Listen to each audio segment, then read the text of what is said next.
Mudah-mudahan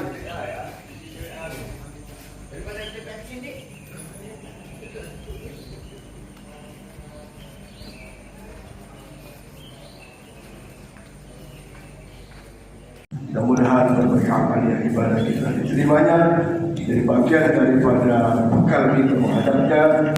InsyaAllah kita husnul khatimah dan mendapat syafaat dari Rasulullah Muhammad SAW ila yaumil qiyamah. Amin ya rabbal alamin.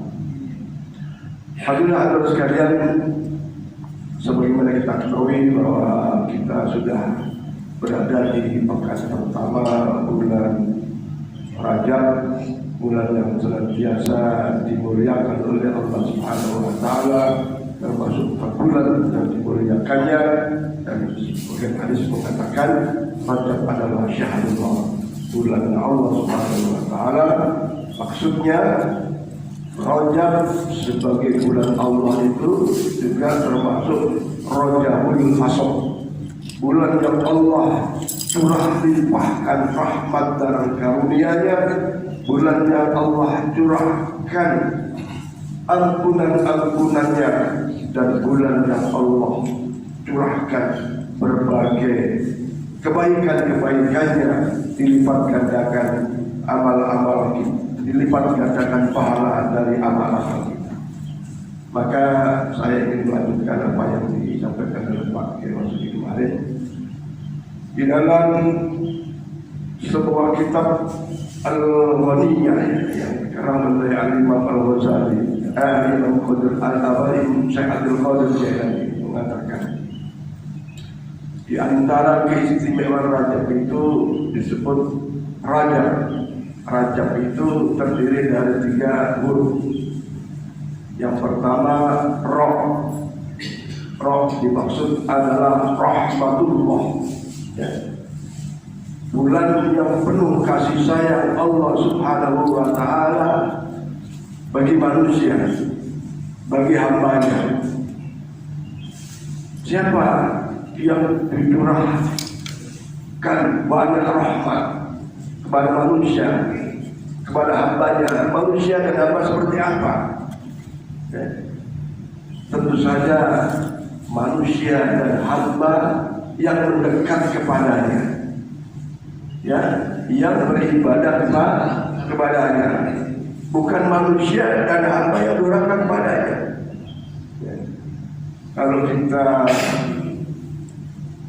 memahami ayat bahwa Quran itu hudan linnas, petunjuk bagi manusia, ya, petunjuk bagi manusia. Tapi faktanya banyak ada manusia yang gak dapat petunjuk dari Al-Quran itu, masih saja durhaka kepada Allah, masih ingkar, masih menentang perintah-perintah Allah, suruh sholat, gak sholat, dan seterusnya. Kenapa? Padahal Quran itu petunjuk bagi manusia. Gus Baha memberikan penjelasan begini: ibarat minuman es yang dingin di dalam sebuah gelas. Ya, semua sepakat bahwa es apa air es dalam gelas itu dingin apa panas? Pasti dingin, pasti segar. Itu kan pemahaman umum. Tapi yang merasakan segar, yang merasakan dingin itu siapa? Manusia seperti apa yang merasakan air es di gelas itu dingin? Tentu manusia yang memegang Quran, yang memegang gelas itu, ya kan? Kira-kira kalau yang nggak memegang gelas merasa dingin nggak? Merasa segar nggak? Kalau haus, hilang nggak hausnya? Nggak. Kalau dia nggak pegang Quran, dia nggak pegang gelas itu. Nah, sama ketika orang tidak mendapatkan daripada rahmat Allah karena nggak mendekat kepadanya.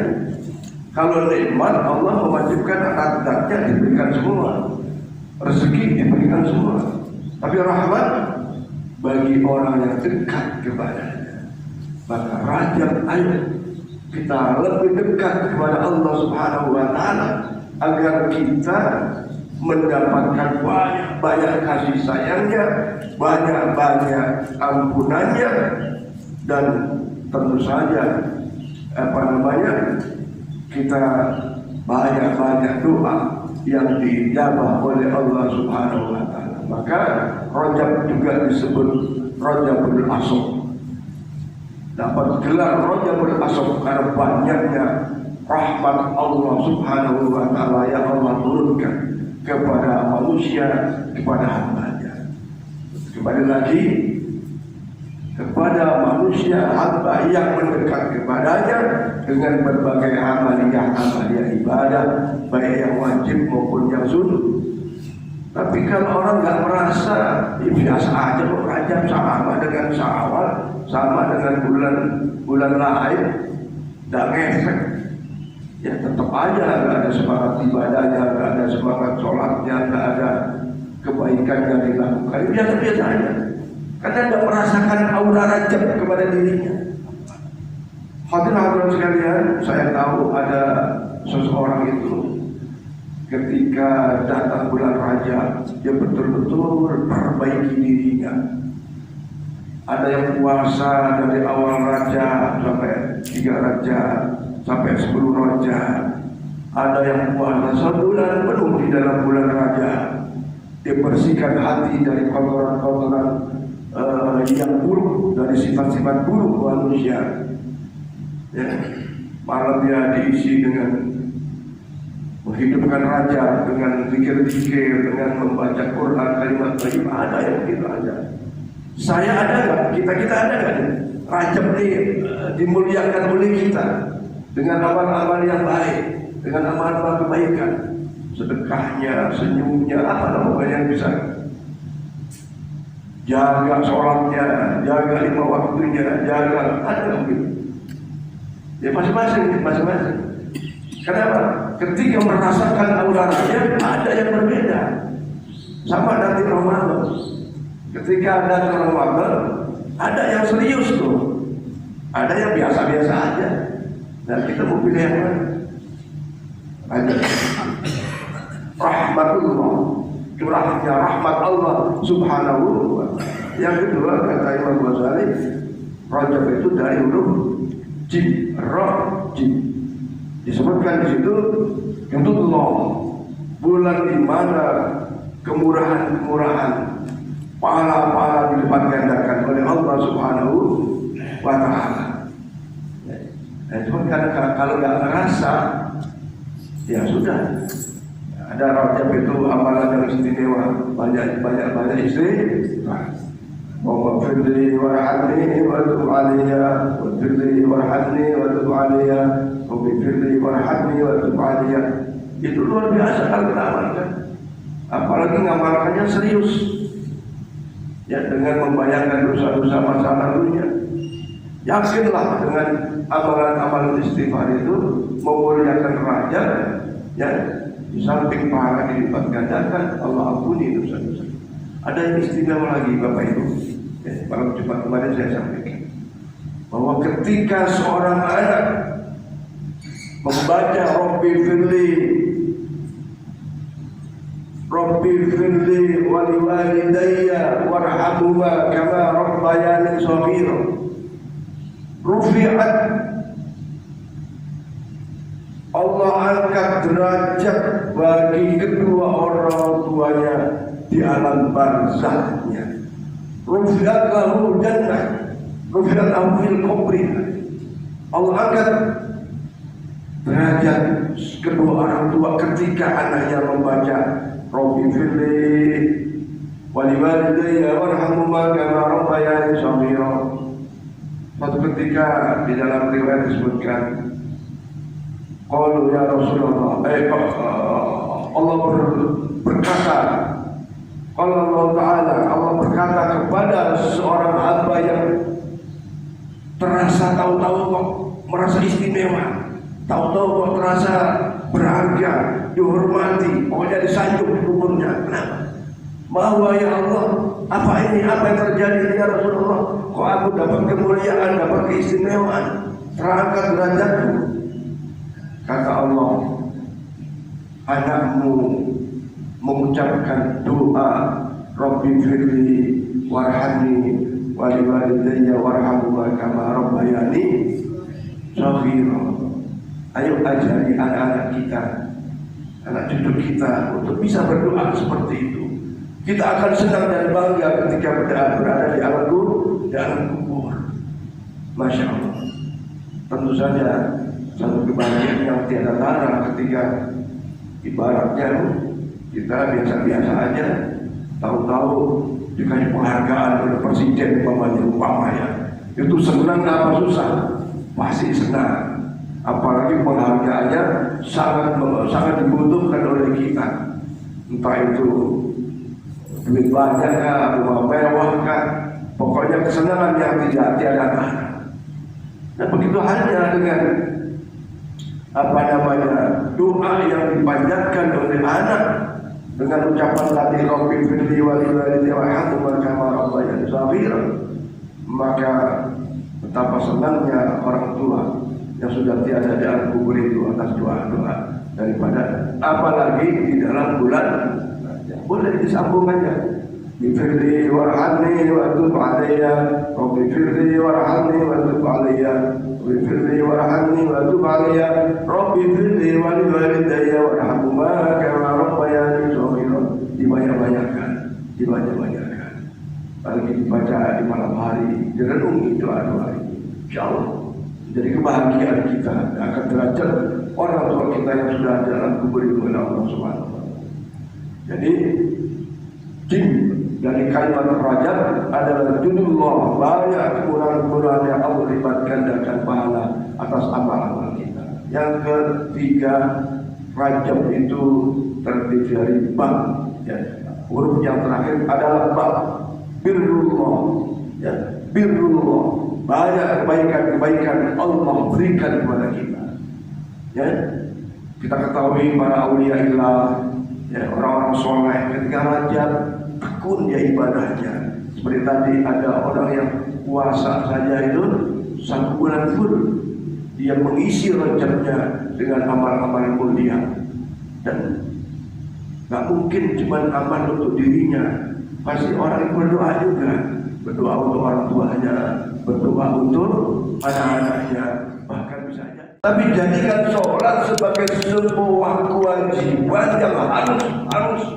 Maka sholat itu disebut fardu ain. Setiap jiwa fardu ain, bukan fardu kifayah. Kalau fardu kifayah, bapaknya sholat, istri nggak sholat, tidak apa-apa, tidak dosa. Anaknya nggak sholat, tidak apa-apa, tidak dosa. Itu fardu kifayah karena sudah diwakili bapaknya. Tapi fardu ain, bapaknya, istrinya, anaknya wajib sholat. Nah, yuk bulan Rajab ini kita tahu ada peristiwa Isra Mi'raj yang masih sholat. Ayo kita bedah sholat kepada setiap saya, kepada setiap kita. Sudah betul tidak sholat kita? Yuk, sudah benarkah sholat kita? Dari mulai syarat sholat, apa syarat sholat? Wudu, sudah betulkah wudu? Syarat sholat menutup aurat, sudah betul nggak cara menutup aurat? Mungkin sudah betul aurat kita tertutup, tapi adabnya ada nggak?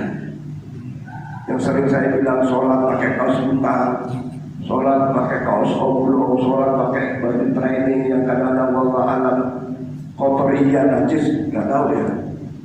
Intinya, ayo saya maksudnya kita jangan cuma sahnya saja kita cari. Kita cari afdolnya, ya sholat tapi di rumah, ya sah sholatnya, afdolnya dapat nggak? Ya keutamanya dapat nggak? Maka ibu kalian dalam sebuah hadis qudsi yang kita perhatikan, Allah Subhanahu wa taala berfirman dalam hadis qudsi, ya bani ya ibn Adam, khalaqtuka lil ibadah. Wahai bani Adam, ya kita khalaqtuka lil ibadah, engkau aku jadikan itu untuk ibadah. Quran menjelaskan wa ma khalaqtul jinna wal insa illa liya'budun, untuk ibadah kita. Ya. Wala tal'ab ketika kalian melaksanakan ibadah, fala tal'ab, jangan main-main. Jangan main. Kalau sholat kita main-main sama anak kecil. Ya, sholat itu masjid pasti main sana sih. Anak kecil, kan kita udah tua-tua deh. 40 tahun ke atas, mau sholatnya masih kayak gitu aja. Berarti kayak gitu, asal-asalan. Fatihahnya pun lupa, ayatnya di mana? Ya, ayo koreksi saya begini. Kita udah mau mati nih. Ya, kita ini udah maghrib, udah hampir maghrib. Ya, kalau masih sekilas seakan-akan masih panjang umur. Ya. Wal fala ta'ala, dengan main-main kalau kita ibadah. Serius sih, wudunya kita perhatikan.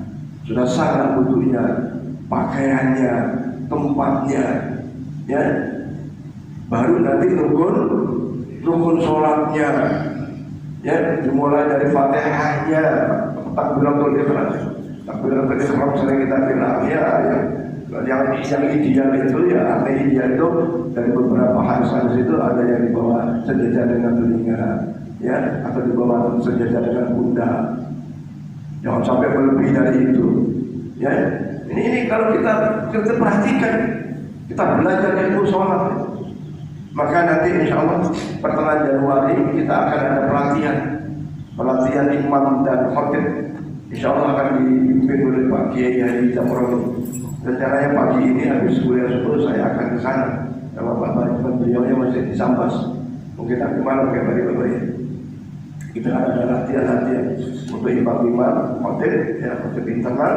Kita akan ada latih kembali untuk mengingatkan tentang cara sholat, cara imam yang baik.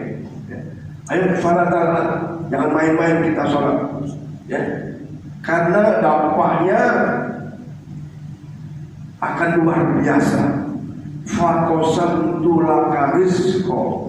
Kalau sholat kita benar, ya, sholat kita benar, bapaknya sholat, anaknya sholat, istrinya sholat, yang di rumah kita ada duduk, ada pembantu sholat semua. Fakosan tulaka rizqo. Allah bersumpah, aku akan janji penuhi rezekimu. Oh. Ini kan kadang-kadang bagaimana? Seakan-akan kalau apa ya, dia dikejar sana kejar sini. Padahal Allah fakosan tulaka rizqo. Allah janji bersumpah dengan rezekinya. Ya, bahkan di dalam sebuah riwayat lagi disebutkan,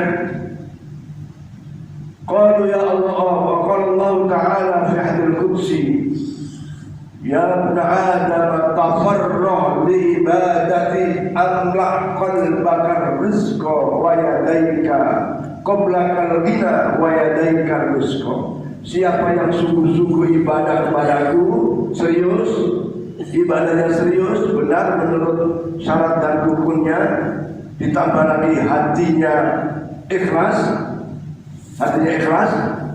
ya, ikhlas itu ikhlas, ya. Saya jempol sedikit kata Musbah.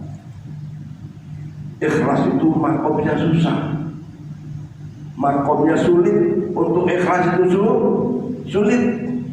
Tapi ketahuilah, Allah itu ada yang diikhlaskan dalam sebuah ibadah itu oleh Allah. Al-Quran sebutkan, innahu min ibadikal mukhlasin. Sesungguhnya Allah akan memberikan keikhlasan kepada hambanya dalam beribadah. Tak ikhlas, tapi Allah murnikan, Allah ikhlaskan itu hatinya. Ya, ada disebut mukhlisin, mukhlasin. Kalau mukhlisin itu ikhtiar manusia itu sendiri untuk ikhlas dalam ibadah. Tapi ada mukhlasin, Allah yang ikhlaskan dalam beribadah. Sebenarnya saya tidak ikhlas loh. Misalnya gini, mau pilkada, misalnya kan, nyumbang sana, nyumbang sini, nyumbang sarung, nyumbang macam-macam kan. Kira-kira ikhlasnya ada nggak tuh? Ya, kadang dia mau cara baik. Tapi ketika dia beramal baik, beramal soleh, beramal kebaikan, menyenangkan orang. Boleh jadi awalnya tidak ikhlas, tapi dimukhlasinkan oleh Allah Subhanahu wa Ta'ala. Tapi ada juga Bu, kelihatannya ikhlas, mukhlisin, istiqomah, tapi buruk. Ya, coba kita perhatikan. Ada kelihatannya baik, mukhlisin, istiqomah, tapi buruk. Nah, contoh di kampung saya dulu ada orang sudah bongkok terus jadi imam, sholatnya nyender di dinding, tak mau diganti. Akhirnya orang lain pun tidak berani ganti. Ini tokoh dia. Sampai bongkok, sampai sholatnya nyender tetap jadi imam. Padahal kalau dicari afdolnya, kira-kira yang gagah apa yang kriuk-kriuk badannya jadi imam? Yang gagah. Maka keistiqomahan yang karena nggak mau diganti itu jadi buruk. Jadi buruk. Kenapa? Nggak mau. Saya kan. Waduh, itu jadi damai. Ternyata ini dalam apa namanya? Kebaikan yang dipertahankan, tapi karena niatnya ingin apa ya, bukan ya, kalau orang baik lah udah saya bertuah gantilah, udah lama saya gantilah, buat apa? Kalau udah tua gini ayo cari diri sendiri. Saya ini harus berbekal diri untuk saya hidup di akhirat nanti. Bapak-bapak ibu juga sama, udah tua begini mikirin persiapan akhirat kita. Ya boleh, bikin dunia boleh, bikin cucu boleh. Ya, saya berapa hari ngantar istri berobat, ya, karena suaminya nggak ada, repot. Ngantar dia berobat, tadi malam berobat sampai jam berapa? Tidak apa-apa. Nah, sholat ibadah ketika serius luar biasa pengaruhnya terhadap perasaan. Karena kata Allah Subhanahu wa Ta'ala, tulisan dari tadi tanpa kata itu tulisannya kan fala ba'idni, wahai hambaku jangan jauh dari aku, jangan jauh dari aku, karena kalau engkau jauh dari aku hatimu akan terasa sumpah, terasa susah, terasa apa ya, kayak pokoknya gak ada ketenangan. Dan bahkan anggota tubuhmu akan terasa sibuk, sehingga dengan kesibukannya tak ingat lagi bagaimana qobliyah subuh itu utamanya, tak ingat lagi sholat jamaah itu bagaimana, sholat subuh berjamaah itu nggak ingat, sibuk karena sibuknya capek, nggak bangun, apalagi sholat malam, udah lepas semua. Kenapa? Perasaannya itu disibukkan oleh Allah Subhanahu wa Ta'ala. Sementara yang ibadahnya serius, perasaannya dikodamkan oleh Allah. Ya, tidak ada tenang, tidak merusuh. Sholat, ayo jaga sholat. Nas'aluka rizqa, Allah yang datangkan rezeki. Ada hari Selasa lalu saya sholat zuhur di Kaya. Saya imami sholat zuhur di sana, banyak juga jamaahnya. Kemudian setelah sholat ba'diyah zuhur, di belakang tembok ini di belakang ada dua anak sholat. Yang satu umur 4 tahun namanya Hamzah, yang satu umur 9 tahun namanya Hafid. Saya tanya, dari mana Dik? Dari Singkawang. Abangnya Hafid umur 9 tahun jadi imam, adiknya yang umur 4 tahun jadi makmum. Yang komat siapa? Yang komat adiknya umur 4 tahun, yang Hamzah itu. Ya. Saya tanya lagi, Dik, bapaknya di mana? Bapaknya lagi duduk. Ustaz, bukan. Kerja apa? Sopir. Ya, driver. Tapi di bulan anaknya diajar gaya, main-main. Tapi sholat.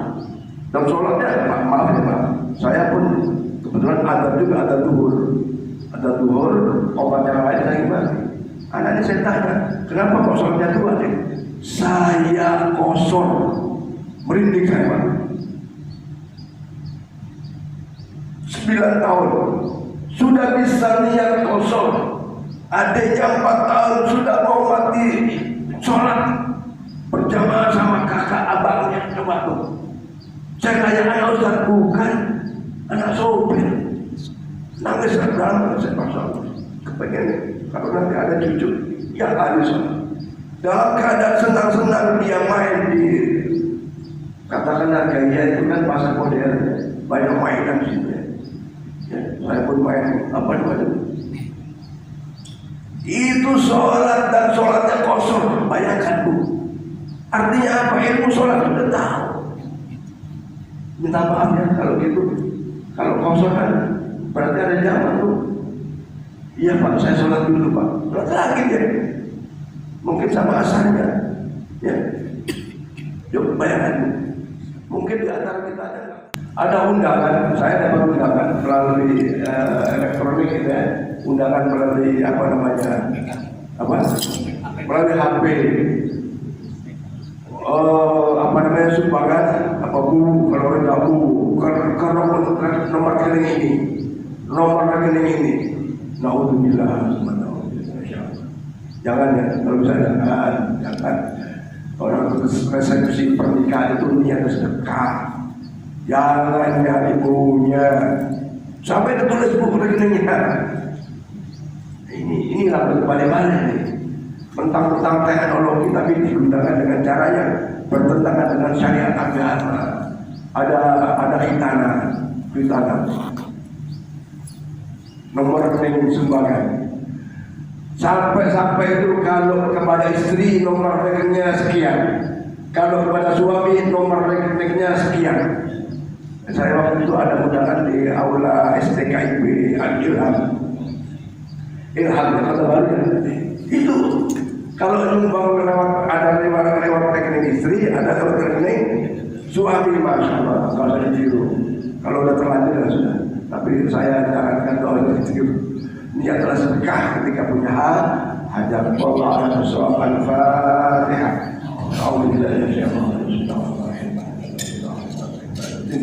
Iya yang Allah iya yang Israel Surah Al-Mustaqim Surah Al-Mustaqim.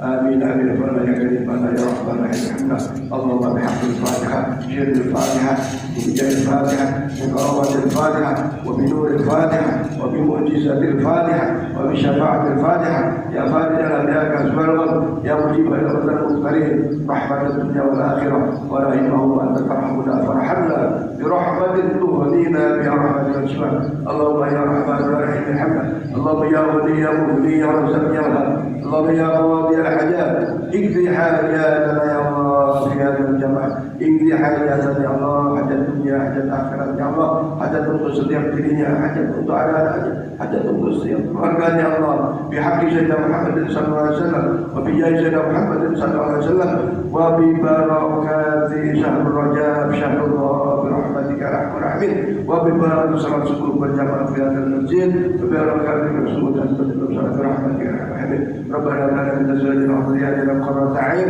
واجعلنا للمتقين إماما ربنا آتنا في الدنيا حسنة وفي الآخرة حسنة وقنا عذاب النار صلى الله عليه وسلم وعلى آله وصحبه وسلم اللهم سبحانك وتعالى من جزاء آخر الدعوة الحمد لله رب العالمين تقبل الله منكم إنا ومنكم السلام عليكم ورحمة الله وبركاته صلى الله على محمد صلى الله عليه وسلم صلى الله على محمد صلى الله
Mari kita raih ilmu menuju kesempurnaan amaliyah ibadah kita, mengharap rahmat dan ridha Allah Subhanahu wa taala. Amin. Wassalamu